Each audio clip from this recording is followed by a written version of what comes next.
मन को मात्र पावन ही नहीं करती है, शरीर को आरोग्य भी करती है।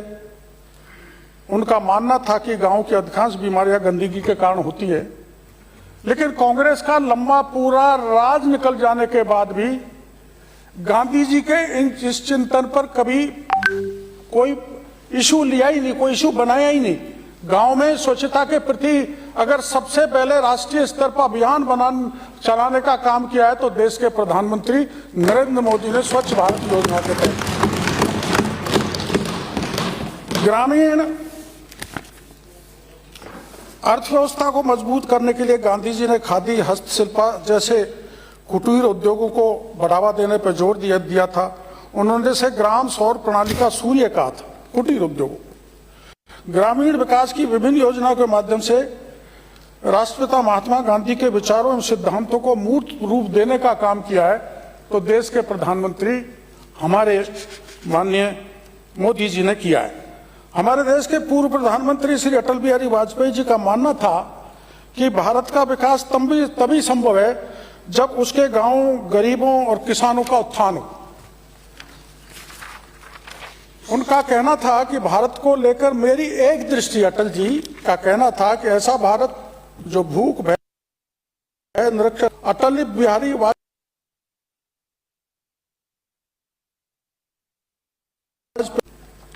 हमारे प्रधानमंत्री नरेंद्र मोदी ने भी सशक्त भारत, आत्मनिर्भर भारत की कल्पना की है। 2047 तक विकसित भारत बनाने का संकल्प लिया है और पूरा देश उनके पीछे खड़ा है, उनके साथ खड़ा है। तो हमारा गांव भी सशक्त और आत्मनिर्भर होना चाहिए। इसके लिए दर्जनों योजनाएं ग्रामीण विकास की केंद्र और राज्य सरकार के द्वारा चलाई जा रही हैं। और प्रधानमंत्री जी का कहना यह है, मोदी जी का, कि केवल चर्चा का समय नहीं है बल्कि प्रभावी इम्प्लीमेंटेशन का समय है इन योजनाओं को, ताकि हमारे गांव समृद्ध और आर्थिक दृष्टि से मजबूत हो सके।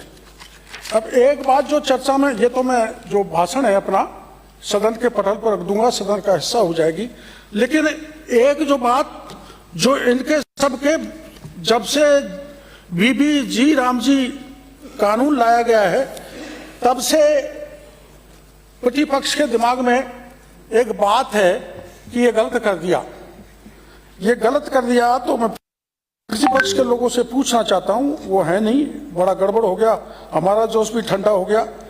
नाम परिवर्तन पर इनको आक्षेप था, तो आपको ध्यान होगा माननीय अध्यक्ष जी, हमारे 1971 में इंदिरा गांधी जी ने एक नारा दिया था गरीबी हटाने का। गरीबी हटाओ देश बचाओ का नारा देकर प्रचंड बहुमत से आ गई। गरीबी नहीं हटी, उल्टा गरीबों को हटा दिया। आपको पता है इमरजेंसी में क्या क्या अत्याचार गरीबों पे हुए। तुर्कमान गेट का घटना आपको याद है, हमारे किशनपोल जयपुर की घटना आपको याद है, झुग्गी झोंपड़ी वालों को तबाह करके फेंक दिया, गरीबों को बर्बाद किया। समय कैसा आया कि गरीबी हटी नहीं और इंदिरा गांधी खुद ही हट गई आपातकाल के कुकर्मों के कारण। अध्यक्ष महोदय, इसके बाद जब पहली बार 77 में जनता पार्टी की सरकार आई तो राजस्थान में राज्य के मुख्यमंत्री बने माननीय भैरव सिंह जी शेखावत। उनका सोच, चूंकि वो गांव के थे, गरीब का ध्यान रखते थे, तो उन्होंने अंत्योदय योजना चलाई। अध्यक्ष महोदय, अंत्योदय योजना हमारा दर्शन है, हमारा विचार है, यही हमारी वैचारिक धारा है जो अविरल प्रभाव से बह रही है, जिसको प्रतिपादित किया था पंडित दीनदयाल उपाध्याय ने। इसको ध्यान में रखते हुए राजस्थान के मुख्यमंत्री भैरव सिंह शेखावत ने अंत्योदय योजना चलाई। जो गरीब गांव में है, जो अंत में खड़ा है पंक्ति में, उस तक सरकार की सहायता कैसे पहुंचे, अंत्योदय योजना चलाई। तो भैरव सिंह जी की उस अंत्योदय को योजना को देखकर पूरे देश में मोरारजी देसाई जी ने एक योजना लागू की। ये भैरव सिंह जी की योजना थी 1977 से 1980 के बीच में, जो पंडित दीनदयाल का सोच था उस हिसाब से उन्होंने वो लागू की। पंडित दीनदयाल का सोच था, आप मेरे से ज्यादा जानते हो, एकात्म मानववाद, एकात्म मानववाद। और उस एकात्म मानववाद को दृष्टि रखते हुए हमारे दर्शन की यात्रा इतनी तेजी से चल रही है कि हमारी पार्टी, हमारा संगठन दुनिया का सबसे बड़ा संगठन है। आज भारतीय जनता पार्टी सबसे बड़ा संगठन है आज दुनिया में।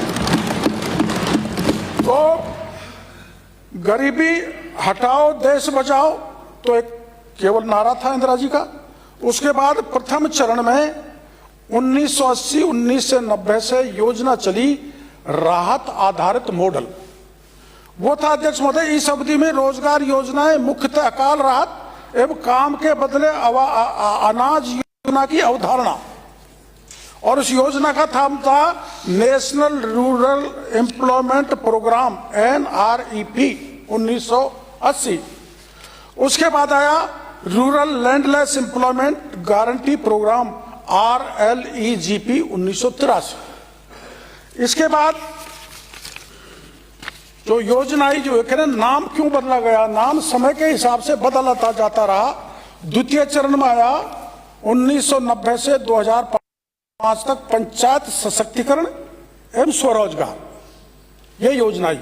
इस अवधि में योजनाएं विकेंद्रीकरण और गरीबी उन्मूलन के दिशा में आगे बढ़ी।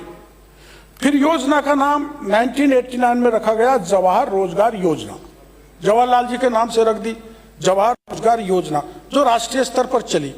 फिर इसका नाम बदला स्वर्ण जयंती ग्राम स्वरोजगार योजना SGSY 1999 में, जिसमें स्वयं सहायता समूह की अवधारणा को मजबूत किया गया, सेल्फ हेल्प ग्रुप को। एक तीसरा चरण आया माननीय अध्यक्ष जी, वो था 2005 से 2014 तक का अधिकार आधारित रोजगार ग्रुप युग। यह राजस्थान ही नहीं पूरे देश के लिए परिवर्तन का काल था। उस समय इसका नाम था national rural employment guarantee act NREGA. पहली बार 100 दिन का काम, और राजस्थान में यह 2 फरवरी 2006 से चरणबद्ध लागू हुआ। 2 अक्टूबर 2009 को इसका नाम रख दिया गांधी जयंती पर, महात्मा गांधी का नाम जोड़कर नरेगा को मनरेगा कर दिया। इन शेड्यूल से गुजरता गुजरता इसमें 100 दिन का काम दिया गया, कानून रोजगार का अधिकार दिया गया, social audit, job card, bank भुगतान, जल संरक्षण और चरागाह का विकास जैसे नाम दिए। अब एक जो क्रांतिकारी नाम दिया है देश के प्रधानमंत्री ने, बीच में हमारे प्रधानमंत्री जी ने एक चतुर्थ चरण हमारी केंद्रीय सरकार ने 2014 से 2020 तक रखा, दीनदयाल अंत्योदय योजना, NRLM, प्रधानमंत्री आवास योजना, जिससे हम बिना छत वाले लोगों को गांव में छत दे रहे हैं, गरीबों को। मुख्यमंत्री जल स्वावलंबन योजना। एक बाद का चरण है पंचम चरण 2020, आपदा प्रबंधन से आजीविका संवर्धन। इस ढंग से चलता चलता ये नाम अब VG राम जी के नाम से आ गया। इस पर कांग्रेस को आपत्ति है, और इसमें माननीय अध्यक्ष महोदय सबको पता है कि ग्रामीण आजीविका को सुदृढ़ करना, आजीविका आधारित परिसंपत्तियों का निर्माण, कृषि पशुपालन, जल वानिकी ग्रामीण उद्यमों से रोजगार जोड़ना, जल सुरक्षा, प्राकृतिक संसाधन संरक्षण, जलवायु परिवर्तन के प्रति अनुकूल, ग्रामीण आधारभूत ढांचे का विकास, योजनाओं का एकीकरण, योजना आधारित एवं परिणामोन्मुखी कार्य, पारदर्शिता एवं दक्षता, महिला एवं कमजोर वर्ग का सशक्तिकरण करना। और इसमें अध्यक्ष महोदय 100 दिन की जगह 125 दिन का काम दिया गया है, और 60 दिन का ऐसा क्रिटिकल पीरियड होता है जब किसान को फसल कटाई होती है, तो उस समय बड़ी बार्गेनिंग होती है और मजदूर नहीं मिलता, तो 60 दिन का समय इसमें किसानों के लिए दिया गया है कि वो बेशक उससे मजदूरी ले सकते हैं, मजदूरों को प्राप्त कर सकते हैं। अब इसका आप जानते हैं, राजस्थान में पिछले राज्य के लोग चले गए, इनके कबाड़े घोटाले शॉर्ट में मैं आपके सामने बता दूंगा, वो होते तो हम बहस करते। प्रमाण भी मैं आपके सामने रखूंगा। पूरा मनरेगा, माननीय अध्यक्ष महोदय, भ्रष्टाचार की भेंट चढ़ गया। और राजस्थान आप जानते हो शुष्क क्षेत्र है, वर्षा कम होती है, यहाँ जल संचयन की आवश्यकता होती है, इसलिए टाका निर्माण राजस्थान के लिए बहुत उपयोगी है। इन टाकों को टाकों में बरसात का पानी इकट्ठा किया जाता है जो सिंचाई से पीने के पानी के लिए काम आता है। लेकिन अध्यक्ष महोदय, मैं आपको अवगत कराना चाहूंगा, मेरे पास लेटर है पिछले गहलोत सरकार के पंचायत राज मंत्री का कि उन्होंने एक जांच कराई कांग्रेस के राज में तत्कालीन ग्रामीण विकास पंचायती राज मंत्री ने कि टाका निर्माण में करीबन 750 करोड़ रुपए का घोटाला पिछले राज में हुआ। और वो मंत्री जी की नोटशीट मेरे पास है। माननीय रमेश जी जो गहलोत साहब के उसमें मंत्री थे, वो लिख रहे हैं बाड़मेर जिले में विगत 3 वर्षों में नोटशीट पर है 1537 करोड़ रुपए के लगभग 50,000 व्यक्तिगत लाभ के कार्य करवाए गए, जिसमें 1.5 लाख रुपए प्रति कार्य के हिसाब से धरातल पर लगभग 750 करोड़ रुपए के कार्य मौके पर नहीं है। ये पिछली सरकार का कबाड़ा। और ये मुख्यमंत्री जी को लिख रहे हैं।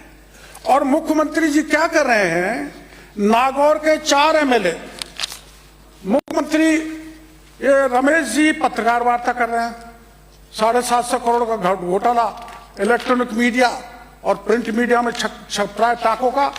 और 4 जो विधायक हैं सभी पेपर्स में है, सभी इलेक्ट्रॉनिक मीडिया में है। 4 विधायक, मुख्यमंत्री लिखते हैं, मुख्यमंत्री कार्यालय लिखता है कि श्री चेतन डूडी माननीय विधायक डीडवाना, श्री विजयपाल मिर्धा माननीय विधायक डेगाना, श्रीमती मंजू देवी माननीय विधायक जायल द्वारा माननीय मुख्यमंत्री को एक पत्र लिखा है, इनके इसके पैसे राशि टाकों की दिलाई जाए। और इस दबाव में, राजनीतिक दबाव में 750 करोड़ का एफटीओ रिलीज कर दिया कांग्रेस के राज में। जब मैं मंत्री बना तो यह शिकायत मेरे को मिली तो मैं इसकी गहराई में गया। माननीय अध्यक्ष महोदय, कांग्रेस का मंत्री लिखा है, कांग्रेस के एमएलए के दबाव में, क्योंकि उनको सरकार बचाए रखनी थी, तो मैंने इसकी जांच कराया, एक टीम भेजी। विभाग के अधिकारियों ने श्रम सामग्री का अनुपात मेंटेन करने के लिए टाका निर्माण के साथ साथ ऐसे कार्य कर दिए पिछले राज में कांग्रेस के में जो रेगिस्तानी इलाके में फिजिबल नहीं है, जैसे भूमि समतलीकरण, मेंढबंदी, खाई फेंसिंग आदि। इसका मुख्य कारण यह था कि श्रम मद की 100% राशि भारत सरकार द्वारा वहन की जाती है। इस प्रकार 3 लाख रुपए के काम में लगभग 1.20 लाख रुपए की सामग्री मद, 1.80 लाख रुपए का श्रम मद का तखमीना बनाया गया, जिसमें 30,000 लीटर कैपेसिटी का टाका निर्माण ठेकेदार के माध्यम से मौके पर बनवा दिया गया। 1,80,000 को डकार गए प्रति टाका। तो हमारी कैलकुलेशन के हिसाब से ये 1450 करोड़ का घोटाला है माननीय स्पीकर साहब, टाकों में, जिसका गलत भुगतान तत्कालीन मुख्यमंत्री के निर्देश पर भुगतान कर दिया। मैं आपके समक्ष सदन में यह घोषणा करना चाहता हूं कि टाकों की घोटालों की जांच हम उच्च स्तरीय कमेटी से कराएंगे जो स्टेट लेवल से होगी और इसकी वास्तविकता जनता के सामने लाएंगे।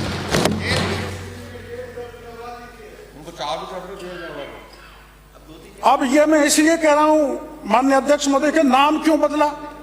अरे तुम 1476 करोड़ टाकों में खा गए और 20 साल से खा रहे हो। 20 साल से नरेगा मनरेगा चल रहा है। ये तो अध्यक्ष महोदय है नहीं, वरना सारे मजे 20 साल तक कांग्रेस ने नरेगा में लूटे हैं। इन्होंने बनाई अपने लिए थी कि घालम घोल करके कैसे मजदूरों को रिपीट करके, मस्टॉल गड़बड़ करके, कच्चे कामों में सेंक्शन करके कच्चे काम धरातल पर है ही नहीं, हुए ही नहीं, और ये योजना बिल्कुल भट्टी में झकोड़ दी। इसलिए माननीय प्रधानमंत्री जी ने सबका साथ, सबका विकास, सबका प्रयास, सबका विकास की दृष्टि से ये बीबीजी रामजी योजना लागू कर दी। इनको आपत्ति है। ये बाड़मेर का घोटाला मैंने आपको बता दिया। नागौर में भी यही हुआ।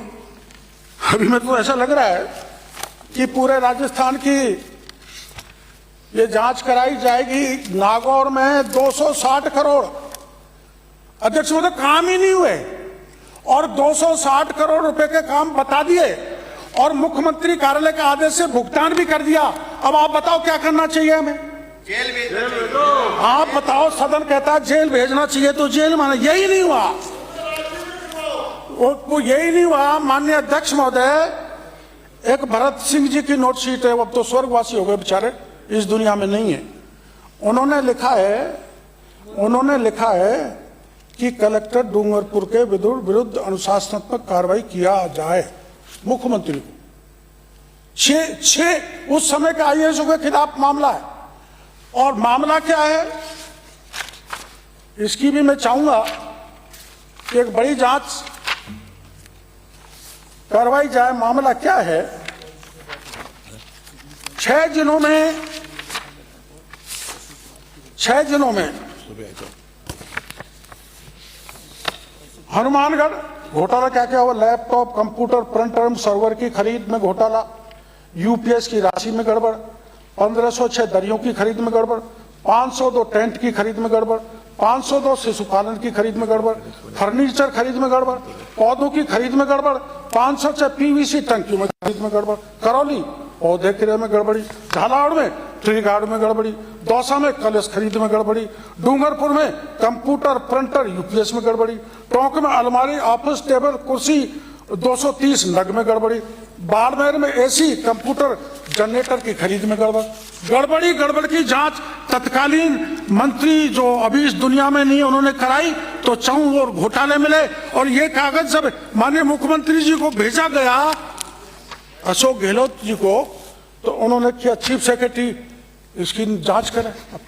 क्या chief secretary is above the मंत्री? It is so. क्या चीफ सेक्रेटरी राज्य को कैसे चला था? चीफ सेक्रेटरी मंत्री के की हुई जांच करे। चीफ सेक्रेटरी ने क्या किया? सबको क्लीन चिट दे दी मुख्यमंत्री के निर्देश पर। मुख्यमंत्री अशोक गहलोत पर 6 बड़े अफसर को तो क्लीन चिट दे दी, लेकिन नीचे का जो कर्मचारी मरीज था उनको सारे का सारा मार दिया। क्या किया जाना चाहिए? स्पीकर साहब आप मेरे को बताओ। 6 बड़े अफसरों को बचा दिया। इसमें भी कार्रवाई की कह रहे हैं, तो इसमें भी जांच करवाई जाएगी। अब घोषणा करी दो आप। अब एक छोटी बात, ये तो बड़ी बात है, छोटी बात, ग्राम पंचायत पर कितने बड़े घोटाले हुए माननीय अध्यक्ष महोदय। करौली में एक नानपुर ग्राम पंचायत है, मंडरायल पंचायत समिति में, नरेगा में काम सैंक्शन हुआ 28 करोड़ के, काम मौके पे 2 करोड़ के, 26 करोड़ रुपए जेब में रख लिए, चूंकि वो तत्कालीन मंत्री का रिश्तेदार था। और मैंने केंद्रीय टोली को शिकायत की। मैं उस समय राज्यसभा का सदस्य था। मैंने केंद्रीय टीम को शिकायत की तो केंद्रीय टीम जांच के लिए आई, तो मंत्री के प्रभाव से एक भी कागज उनको दिया नहीं। बीडीओ गायब हो गया, जिला परिषद का सीओ गायब हो गया, ग्राम विकास अधिकारी गायब हो गया।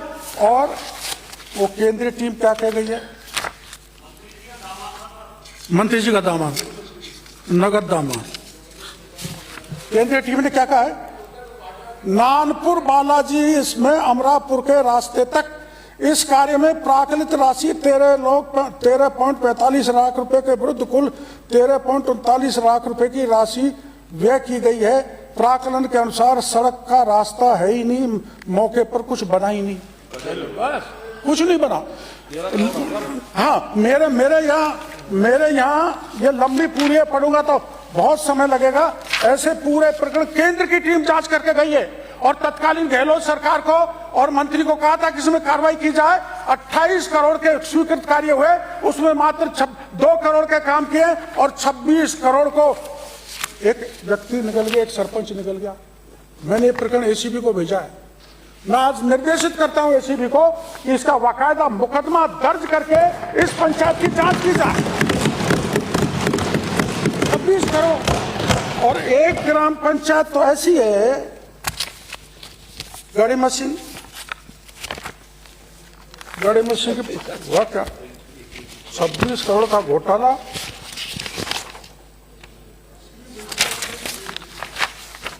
हो सकता है पता लग गया हो। आपने इतने इकट्ठे कहाँ से कर दिए? महोदय, अध्यक्ष महोदय, पंचायत समिति महुआ की ग्राम पंचायत गढ़ हिम्मत सिंह में मृत गाय को दफनाने के नाम पर 24 गायों के लिए 300 रुपए प्रति गाय की दर से 7200 रुपए का भुगतान किया जाना था, जिसे ग्राम पंचायत के सरपंच द्वारा 1 जीरो और लगाकर 72,000 रुपए का भुगतान उठा लिया। कैसे कैसे खेल हुए हैं? 72,000। इसमें भी FIR दर्ज करवाई जाएगी माननीय अध्यक्ष महोदय। मरी गाय के 7200 के 72,000 ले गए, अपनी जेब में रख लिया। अब आप MLA का आपने हाल सुन ही लो। MLA तो जेल में है, माननीय बहरोड से आने वाले। क्या खेल, क्या तमाशे किए, पूरा सदन जानता है, पूरा राजस्थान जानता है। तो ऐसा ही विधानसभा क्षेत्र महुआ में घोटाले हुए जैसे बहरोड में हुए। मेरे को समय उतना नहीं है क्योंकि आपने सीमित समय के लिए किया है। CCTV कैमरे की स्वीकृति निकली 38 लाख की, और CCTV कैमरे कहीं और जगह से लाके उतार के लगा दिए। एक दिन भी नहीं चले CCTV कैमरे और वो 38 लाख का भुगतान हो गया। मैं चाहूंगा कि इसमें भी प्रकरण ACB को दिया जाएगा। अब हमने क्या किया इतने गड़बड़ घोटालों में, मैंने जल्दबाजी में बताया आपको। हमने क्या किया इसको रोकने के लिए?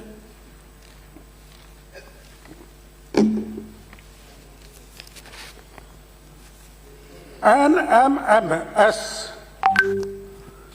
नेशनल मोबाइल मॉनिटरिंग सिस्टम लागू किया कि ये जो अदला बदली हो जाती है मजदूरों की, स्थान बदल देते हैं मजदूर, 10-10 जगह बता देते हैं, मस्टॉल में गड़बड़ कर देते हैं। तो इस NMMS पोर्टल के जरिए कार्य पर फोटो में प्रदर्शित श्रमिक संख्या एवं उस दिवस की मस्टॉल पर दर्ज श्रमिक उपस्थिति बराबर है या नहीं, ये देखा जाता है। क्या एक ही फोटो को अलग अलग मस्टॉल में बार बार तो अपलोड नहीं किया जा रहा है? क्या दोपहर पूर्व एवं दोपहर बाद की फोटो में श्रमिकों की संख्या में कोई अंतर पाया जा रहा है? क्या किसी अन्य मोबाइल से फोटो लेकर मस्टॉल के साथ अपलोड की गई है हाजिरी? क्या मस्टॉल पर श्रमिक की उपस्थिति दर्ज नहीं होने के बावजूद खाली स्थान की फोटो अपलोड की जा रही है? क्या श्रमिकों की स्पष्ट फोटो अपलोड की जा रही है या नहीं? ये NMMS पोर्टल हमने लागू किया माननीय अध्यक्ष महोदय गुणवत्ता सुधारने के लिए। राज्य स्तर पर माह अक्टूबर 2024 से जनवरी 2026 तक प्रत्येक माह की एक दिवस की समस्त मस्टॉल की चेकिंग हमारे यहां से होती है सचिवालय, राज्य स्तर से। NMMS के माध्यम से मस्टॉल चेकिंग करने से फर्जी श्रमिकों के नियोजन में जबरदस्त कमी आई है माननीय अध्यक्ष महोदय। फर्जी श्रमिकों के नियोजन पर अंकुश लगने से वित्तीय वर्ष 2023-24 की तुलना में वित्तीय वर्ष 2024-25 में 5.85 करोड़ मानव दिवस सृजन कम हुए हैं और 24-25 में औसत श्रमिक दर 206.65 रही है। इस प्रकार वित्तीय वर्ष 25-26 में NMMS के माध्यम से मस्टॉल चेकिंग करने से फर्जी श्रमिकों के नियोजन में जो कमी दर्ज आई है उसके कारण 1925.54 करोड़ राजकीय राशि की बचत हुई है। और आज तारीख तक हमने कैलकुलेशन की तो 3,134.54 करोड़ रुपए की सरकार की बचत हमने की है, जिसको ये कांग्रेसी खा रहे थे। ये जो मैं भरत सिंह जी का पत्र बना रहा हूं, जो नानपुर बता रहा हूं, बाड़मेर नागौर बता रहा हूं, ये वही खा रहे थे। अब आप अंदाज लगा सकते हो कि एक साल में 1.5 वर्ष में हमने बचत की है NMMS पोर्टल के जरिए 3,134 करोड़ की। अध्यक्ष बहुत बड़ी बचत है जो हमने NMMS पोर्टल के जरिए की है। MLA MP लेड में कुछ समस्याएं माननीय सदस्यों की आई थी व्यक्तिगत रूप से ई वर्क पोर्टल की, उसको हम एक कमेटी बना दी है जिसमें माननीय सदस्य भी होंगे और हमारे अधिकारी भी होंगे और वो एक अपनी राय देंगे। उस राय के आधार पर हम ये पुनः निर्धारण करेंगे। हमारा संकल्प है कि विकास का लाभ अंतिम पंक्ति में खड़े व्यक्ति तक पहुंचे, जो पंडित दीनदयाल उपाध्याय कहते थे, वो हम करने में लगे हुए हैं। हमारे देश के प्रधानमंत्री इसी में लगे हुए। लेकिन हमने किया क्या है, इस एमएलए एमपी लेड के अंदर जन सहभागिता को बढ़ावा देने हेतु योजना में पंजीकृत संस्थाओं स्वयंसेवी संगठनों के लिए जो राशि 10 लाख रुपए दी जाती थी उसको 25 लाख रुपए हमने बढ़ा के कर दिया। ग्रामीण परिवारों की आवश्यकताओं को ध्यान में रखते ग्राम पंचायतों में बर्तन बैंक का स्थापन हमने किया है। अभिनव पहल है। हमने विधायक जन सुनवाई केंद्र बने, इसके लिए हर विधानसभा क्षेत्र में हमने घोषणा की है। मार्गदर्शिका के में समयानुकूल एवं स्थानीय आवश्यकता के अनुसार परिवर्तन किए जाने हेतु मैंने जैसे कहा है, विधायक गणों की एक कमेटी बनेगी और हम उस पर उसके बाद में निर्णय लेंगे। हमने राजकीय हमने हमारे पास माननीय अध्यक्ष महोदय डांग का विकास भी है, मंगरा का विकास भी है, मेवात का विकास भी है। एक भारत सरकार की योजना चलती थी BADP, वो बंद हो गई। तो मैं धन्यवाद देना चाहूंगा मुख्यमंत्री जी को, उन्होंने सीमा क्षेत्र थार सीमा क्षेत्र विकास योजना में 150 करोड़ रुपए दिए हैं, 150 करोड़ रुपए। और हमने सीमा से सटे हुए वो सारे गांव जिनमें विषम स्थिति है उसमें हमने पैसा दिया है। आपको तो अध्यक्ष महोदय जानकारी होगी, 1971 में भारत पाक के बीच युद्ध हुआ था, तो गंगानगर के कर्णपुर में एक नग्गी गांव है। नग्गी गांव में, उस गांव में वो पाकिस्तानी घुसना चाहती थी फौज, उसको रोकने में हमारे 21 जवान शहीद हुए थे।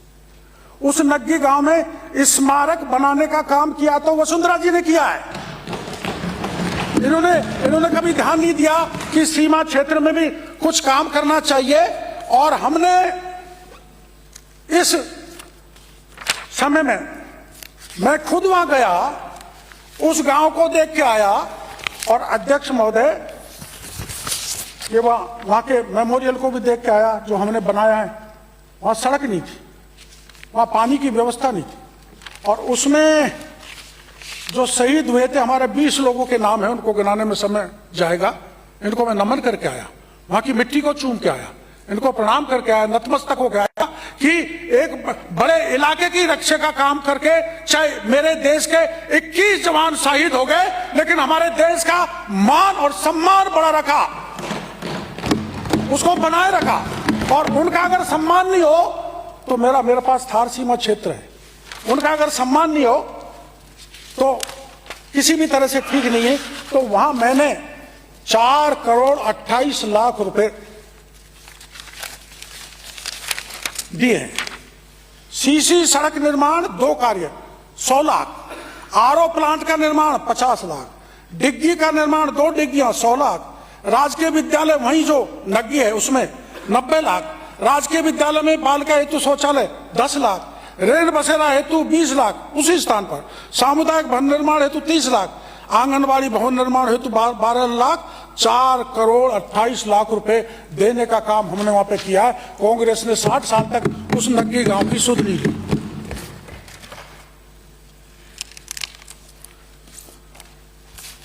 माननीय अध्यक्ष महोदय, मेरे पास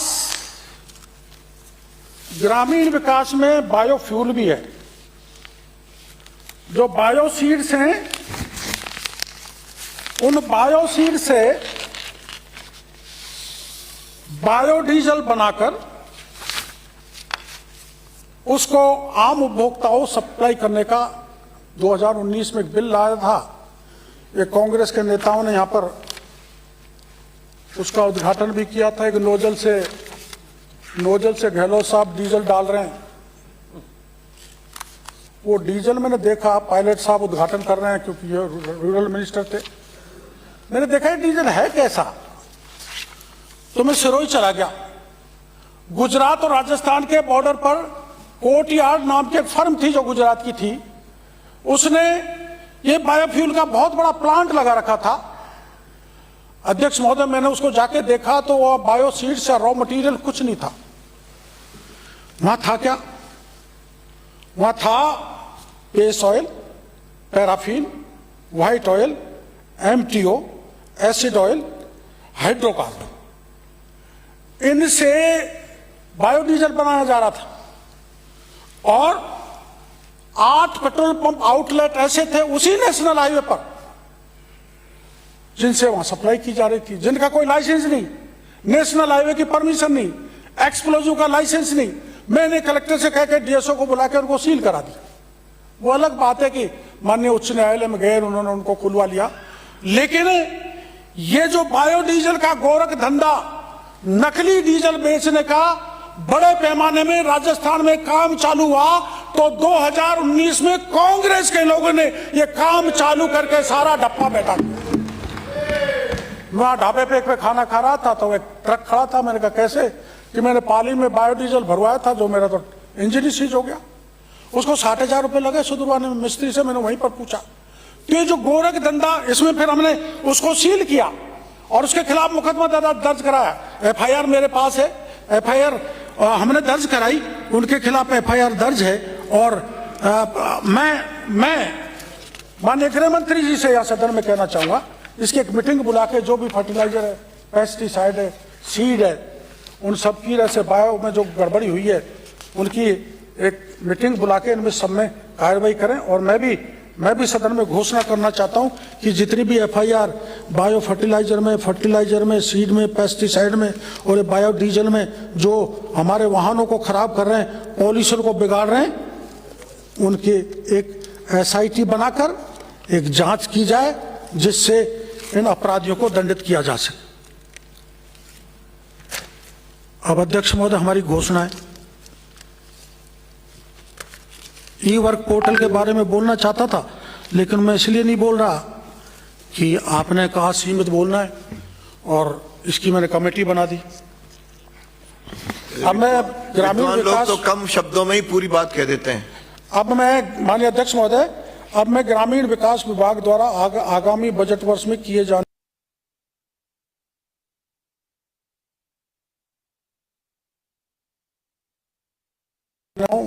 BVG Ramji, MP LAD, MLA LAD, Dang, Magra एवं मेवात क्षेत्रीय विकास योजना, PMAYG राजविका, डॉक्टर श्यामा प्रसाद मुखर्जी जिला उत्थान योजना आदि के प्रभावी क्रियान्वयन एवं क्षमता वर्धन हेतु राज्य मुख्यालय पर ग्रामीण विकास centre of excellence for training and capacity building का निर्माण कराया जाएगा।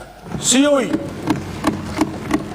सामाजिक अंकेक्षण जन निरीक्षण गुड गवर्नेंस के तहत एक सतत प्रक्रिया है। इसका मूल उद्देश्य जनता के प्रति जवाबदेही सुनिश्चित करना है। सामाजिक अंकेक्षण के मुख्य अंग पारदर्शिता, भागीदारी, विचार विमर्श, जवाबदेही व परिवेदना, शिकायतों का त्वरित निस्तारण है।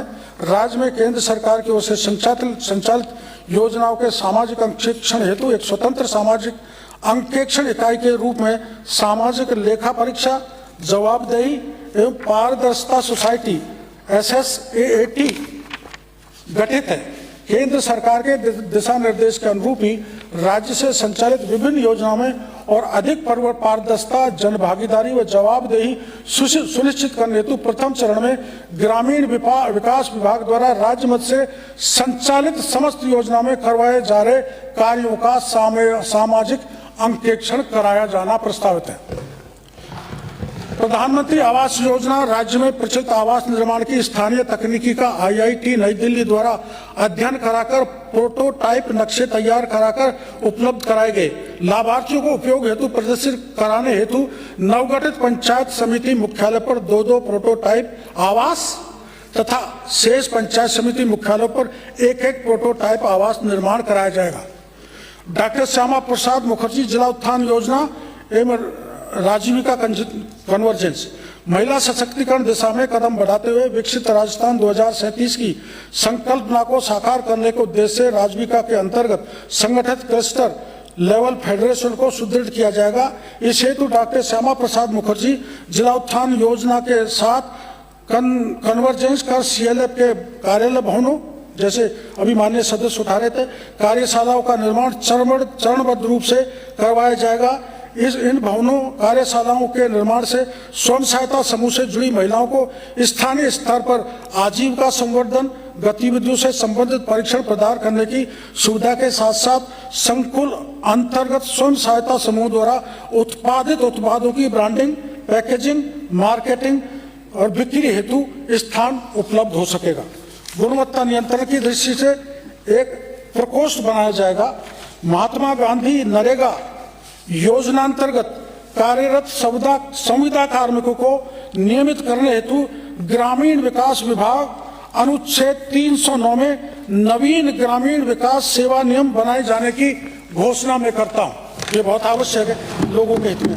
हमारी सरकार ने ग्रामीण विकास विभाग की योजना में डिजिटल सुशासन, पारदर्शिता बढ़ाने एवं उत्तरदायित्व सुनिश्चित करने के लिए विभागीय ई-वर्क 2020 पोर्टल प्रारंभ किया है। इस पोर्टल के माध्यम से ग्रामीण विकास विभाग की समस्त राज्य प्रवृत्ति योजनाओं में कार्य अनुशंसा से लेकर स्वीकृति माप पुस्तिका में मेजरमेंट इंदराज करने तथा भुगतान करने की समस्त प्रक्रिया को ऑनलाइन कर दिया गया है।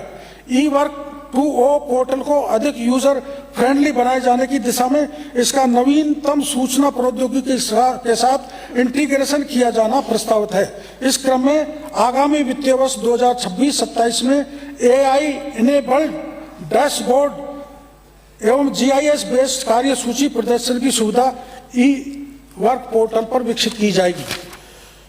विभागीय योजनाओं के अंतर्गत संपादित कराए जा रहे निर्माण कार्यों के गुणवत्तापूर्ण निष्पादन हेतु राज्य स्तरीय तकनीकी सहायता सेल का गठन किया गया है। विभागीय निर्माण कार्यों के गुणवत्ता परीक्षण के लिए जिला स्तर पर 17 प्रयोगशालाएं, पंचायत समिति स्तर पर 308 प्रयोगशालाएं, कुल 325 विभागीय गुणवत्ता परीक्षण प्रयोगशालाएं स्थापित हैं, जिन्हें सशक्त करने हेतु आवश्यक नवीनतम अद्यतन उपकरण उपलब्ध कराए जाएंगे। प्रयोगशालाओं द्वारा किए जा रहे गुणवत्ता परीक्षण की रिपोर्ट विभागीय ई-वर्क पोर्टल से ऑनलाइन ही जारी कराने का प्रावधान किया जाएगा। साथ ही विभागीय राज्य स्तरीय तकनीकी सहायता सेल को कार्य की गुणवत्ता परीक्षण हेतु मुख्य अभियंता के अधीन नवीनतम अद्यतन उपकरण उपलब्ध कराकर सुदृढ़ किया जाएगा। Green carbon credit. अध्यक्ष महोदय, आर्थिक विकास के साथ साथ पारिस्थितिकी संतुलन बना रहे, इसके लिए हमने सतत विकास के साथ साथ हरित राजस्थान और पर्यावरण संरक्षण का संकल्प लिया है। प्रदेश में दीर्घकालीन सतत विकास सुनिश्चित करने, सभी विकास योजनाओं में ग्रीन ग्रोथ के सिद्धांत का समावेश करने तथा पर्यावरण संरक्षण के साथ ही प्रदेश को हरित राजस्थान बनाने के उद्देश्य से सामाजिक आर्थिक विकास के साथ साथ राजस्थान को हरित प्रदेश बनाने एक पर्यावरणीय सुरक्षा प्रदान करने की दिशा में हमने पिछले वर्ष राज्य का पहला हरित बजट भी प्रस्तुत किया है। पर्यावरण और अर्थव्यवस्था के बीच संतुलन बनाकर हम राजस्थान को पर्यावरणीय स्थायित्व एवं जलवायु अनुकूल के क्षेत्र में अग्रणी राज्यों की पंक्ति में लाएंगे। इसी कड़ी में हरियालो राजस्थान कार्यक्रम के अंतर्गत मनरेगा ग्रामीण विकास के माध्यम से किए गए समस्त पौधारोपण कार्यों को भविष्य में ग्रीन क्रेडिट एवं कार्बन क्रेडिट तंत्र से जोड़ा जाएगा। इस पौधारोपण कार्य का विधिवत जियो टैगिंग, निगरानी एवं सत्यापन किया जाएगा, जिससे पौधों की जीवितता दर, जैव द्रव्यमान, बायोमास वृद्धि तथा कार्बन अवशोषण क्षमता का आकलन किया जा सके। सफल सत्यापन एवं निर्धारित मानकों की पूर्ति उपरांत इन पौधारोपण कार्यों को ग्रीन कार्बन क्रेडिट प्रणाली में सम्मिलित किया जाएगा। अमृत ग्रामीण हाट बनाए जाएंगे, जिसमें सेल्फ हेल्प ग्रुप की महिलाओं को भी जोड़ा जाएगा। इससे ग्रामीण उत्पादों के लिए स्थानीय विपणन का मंच उपलब्ध होगा, किसानों को बिचौलियों से मुक्त कर सीधा लाभ मिलेगा, ग्रामीण हस्तशिल्प एवं लघु उद्योग को प्रोत्साहन मिलेगा, ग्रामीण रोजगार सृजन एवं आय की वृद्धि होगी, स्थानीय स्तर पर आवश्यक वस्तुओं की उपलब्धता होगी। PBG रामजी ग्रामीण पुस्तकालय का पंचायत और गांव में निर्माण कराया जाएगा, जिस पर से रूरल लाइब्रेरी का जो कंसेप्ट है वो पूरा बन सके। अमृत संजीवनी पार्क हरियाणा राजस्थान अभियान के तहत इस वर्ष 2025-26 में सभी ग्राम पंचायतों में पंचायत पौधशाला, पंचायत नर्सरी के रूप से विकसित किए जा रहे हैं।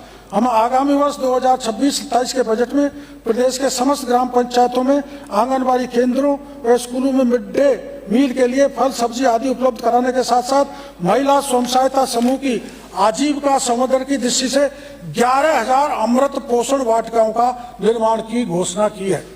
इसके साथ ही राज्य की सभी पंचायत समिति में एक ग्रामीण अमृत संजीवनी पार्क का निर्माण कराने की घोषणा करता हूं। अमृत संजीवनी पार्क राज्य सरकार द्वारा विकसित किया जाने वाला एक ऐसा नवाचार हरित पार्क मॉडल है जिसका उद्देश्य ग्रामीण क्षेत्र में औषधीय पौधों, जैव विविधता संरक्षण तथा जन स्वास्थ्य जागरूकता को बढ़ावा देगा। इससे औषधीय पौधों का संरक्षण एवं संवर्धन होगा। योग, ध्यान, प्राकृतिक चिकित्सा, आयुर्वेद एवं पारंपरिक पद्धति से प्रति जागरूकता होगी। ग्रामीण क्षेत्रों में ग्रीन कवर बढ़ेगा। जन सामान्य को स्वास्थ्य एवं पर्यावरण के प्रति शिक्षित करना होगा। जैव विविधता का संरक्षण होगा। वर्षा जल संचय एवं सौर ऊर्जा जैसी पर्यावरण अनुकूल तकनीकी का उपयोग। विद्यार्थियों के लिए शैक्षिक भ्रमण एवं प्रशिक्षण कार्यक्रम हेतु उपयोगिता ऐसे इससे होंगे। ग्रामीण क्षेत्र में आवारा पशु हेतु कांजी हाउस, पशु आश्रय स्थल। राज्य की सभी पंचायत समिति में एक ग्रामीण कांजी हाउस का निर्माण सार्वजनिक स्थान पर करवाया जाएगा।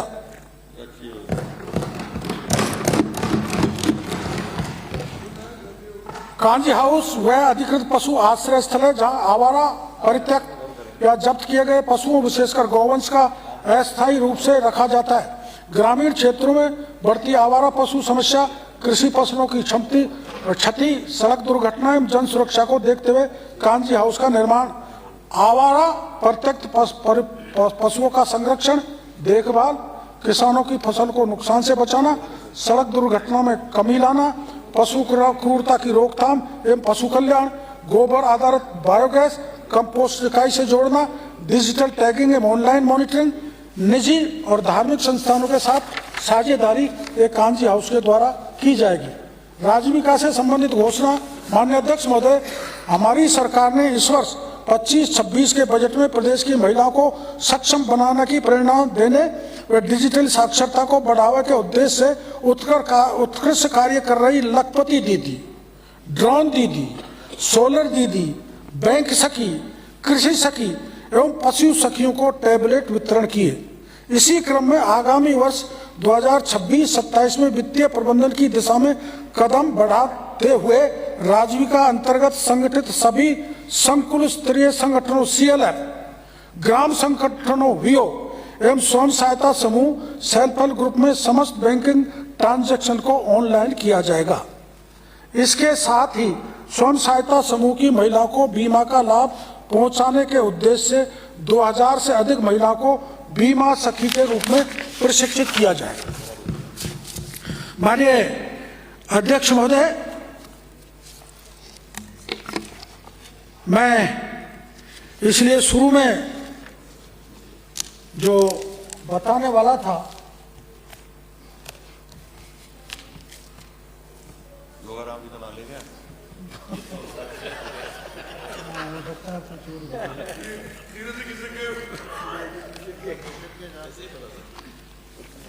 मैं एक कविता ये सदन के पटल पे रख दूंगा। आपको बहुत बहुत धन्यवाद। आपने मांग पूरी कराने के लिए कह दो, मांग पूरी कराने के लिए प्रस्ताव रख दो। नहीं, ये तो मान लिया, टेबल पे हो गया। कविता तो पढ़ने हो गया, आपने कह दिया तो मैंने मान लिया आपकी बात। अब आगे हम सबको एक एक कॉपी भेज देना आप। अरे ये सदस्य तो कहते हैं आप तो मांग पूरी कराने के लिए माननीय मंत्री जी, माननीय मांग पूरी कराने के प्रस्ताव तो। अध्यक्ष महोदय, किरोड़लाल जी अपने कठोर इमेज के लिए जान जाते हैं। पहली बार एक सॉफ्ट सी कविता सुनाने दीजिए। फिर करवाएंगे, मना नहीं है, बाद में कराएंगे। श्री मांग मैं प्रस्तावित करता हूं कि मांग संख्या 53 को पारित किया जाए। सबके ध्यान में आ गया कि आप कविराज भी बन गए हैं। श्री मदन दिला